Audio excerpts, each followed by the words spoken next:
Hello guys, and welcome back to our channel. Thanks so much for dropping by to watch our video. It has been reported that concerning Usifo Ataga, Lagos Commissioner of Police reacts after Chidinma denies killing Super TV CEO, saying that she exhibits traits of an active criminal. If you're watching our video for the first time, we'll so much appreciate you for dropping by to watch our video, and also we'd like you to kindly click on the red subscribe button below so as to always get the latest news here on our platform. And also, following the retraction of Chidinma Ojukwu of killing the Chief Executive Officer of Super TV CEO Usifo Ataga, the Lagos State Commissioner of Police Akeem Odumosu has described her new claim as an afterthought.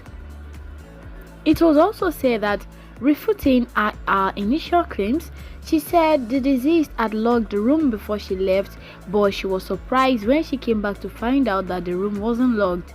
She further stated that she fled with a bag containing his credentials because she was confused about what to do as he was already dead. She said, "I went out to get food, and when I came back, I noticed that someone already broke in because the door wasn't locked. The duvet and the pillow were on the floor, and the couch was facing the door with the bed stained with blood already. The room was already disarranged like someone broke in. Then I saw him on the floor that I didn't know what to do. That was why I took my stuffs and his ATM and left," she said. But reacting to the new confession, the Commissioner of Police in the statement insisted that the police have the suspect on tape during her initial confession. Alright guys, quickly we'll be taking the video of the new confession of Chidinma, who is the prime suspect to the death of the deceased Usifo Ataga, and as well as other people as his younger brother and others also had testified to some facts in which they later discovered during the autopsy of the late Super TV CEO Usifo Ataga, in which Chidinma also made some statements in which was recorded and was taped in case of the mismanagement or lies or denial comes in thereafter. Alright guys, let's quickly take a brief watch at the video and we will be back. Stay tuned and don't forget to click on the red subscribe button as well and give us thumbs up showing that you love the video. Stay tuned and don't go anywhere. She was there, we recorded all her. So at CID the night she was arrested, now we recorded all her. So even the lady that rented the place one, now we recorded everything now. So we have that thing. Because if now so I feel something as an afterthought, then it's going to prove out. But anybody thinking that police, so maybe trying to give her a split or something, that person is saying it out of mischief. And it's highly discouraging. For us to have risked our life, to have carried our professional callings now and getting her, instead of the action, what I've done now, being appreciated and being encouraged to get further. So maybe it's just a way of distracting police that it's okay when we castigated police. So then police will be discouraged, you know, to go on long. No, we'll never be. So we are not leaving any stone unturned.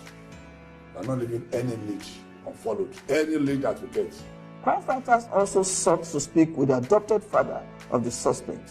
He was reluctant to make statements on camera.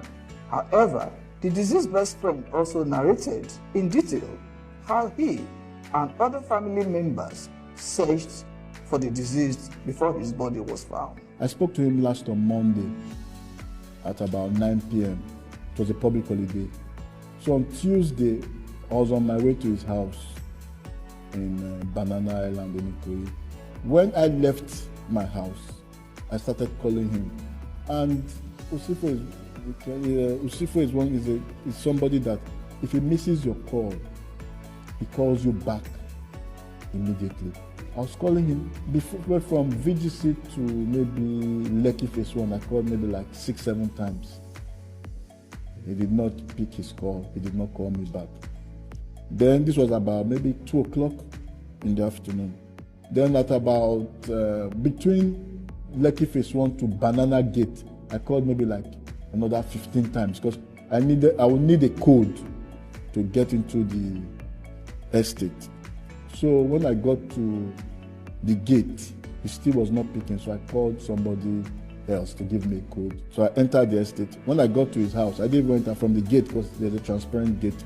I saw that the Hilux was in his Toyota Hilux was in the front of the house, but the Range Rover was not there.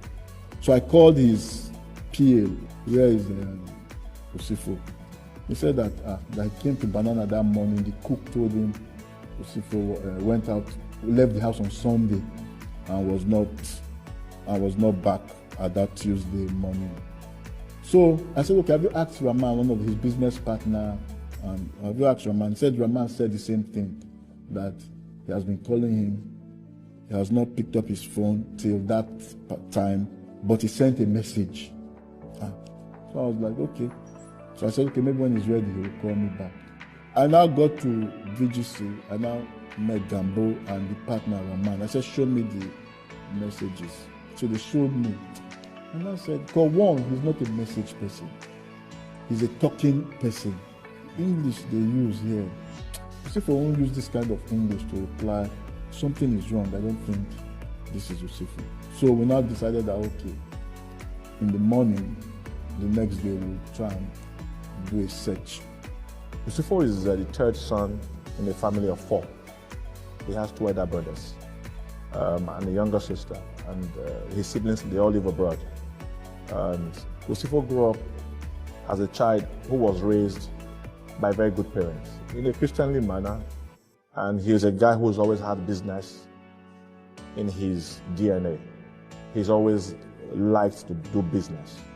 But what I'll tell you about Usifo is that Usifo is very respectable. Usifo will never hurt a fly. Usifo loves people. Usifo goes beyond the immediate family to know his cousins, to know his uncles. I've had the very regrettable privilege of seeing that dead body 5 times.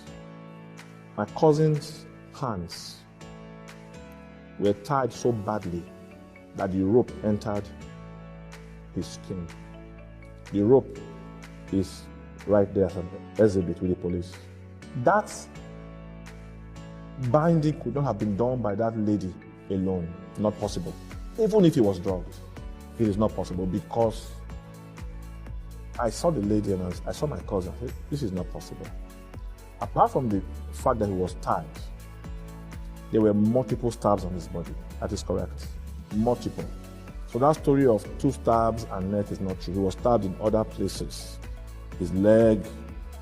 In fact, in Yaba mortuary, the attendants were so dramatic that they told us clearly, the stabbing here was so bad that it's a hole. The guy stuck his 2 fingers into my cousin's body in my presence. I am serious. The Doppler vein, he was stabbed here deliberately. So because he was just stabbed on the neck, no, he was stabbed on the Doppler vein twice. He was stabbed on his body multiply.